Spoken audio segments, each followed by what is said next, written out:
when helping family members to know how best to interact with your child, I would first suggest having an open and honest conversation ahead of time and not with the child around. This way you can be really honest and share the things that you'd like without worrying about your child overhearing you or having anything that could be disrespectful or difficult for your child to hear. When explaining, I would always start with this metaphor of an iceberg. Think about the top of the iceberg is the behaviors that your child might display that could be confusing or not clearly understood to your family member. It might be that they don't want to look you in the eye, they have some repetitive behaviors, or can sometimes have a meltdown.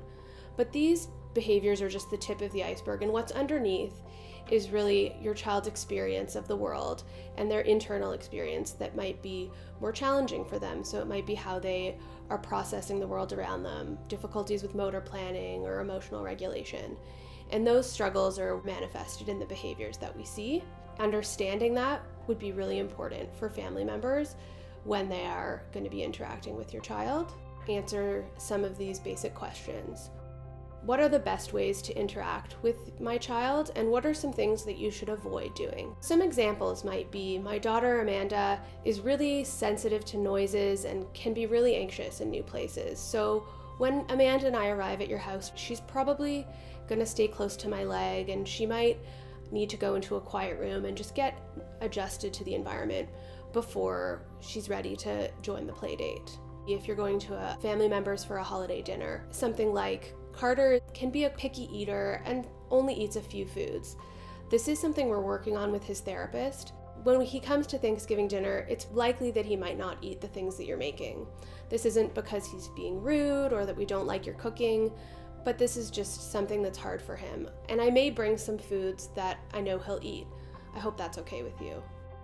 Another example is if your child is sensitive to touch and doesn't enjoy hugs or physical affection. So a way that you could approach this would be having a conversation like this.